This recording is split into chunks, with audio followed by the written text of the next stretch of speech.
सकाळी उठलं, आवरलं, आवळीचा जीव घेतला आणि वर्कआउट संपवलं. त्यानंतर आलो शिवमसोबत बोट क्लबला.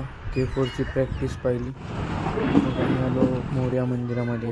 मंदिरात दर्शन घेऊन प्रतीककडे निघालो. प्रतीककडनं अगरबत्तीचे 2-4 पुढे घेतले शिवमने.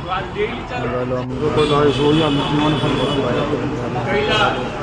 धनंजयकडे. त्याच्या घराची उद्या वास्तूक शांती आहे, तर तिकडे आले होते. सगळे फर्निचरवाले फिटिंग वगैरे करत होते. आमचं ते पाहणं चालू होतं. त्यानंतर मी आलो वडाखाली बघितलं तर सगळे PUBG खेळत होते.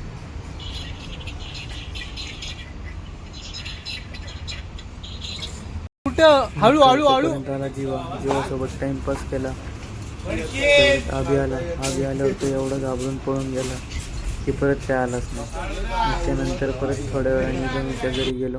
आमचं जेवण झालं नव्हतं म्हणून यांनी पिझ्झा ऑर्डर केला. पिझ्झा खाल्ला. संध्याकाळी हॉटेलमध्ये आलो. हॉटेलमध्ये पाहिलं फ्रीजचा दरवाजाच नाही. मग ते काम चालू होतं.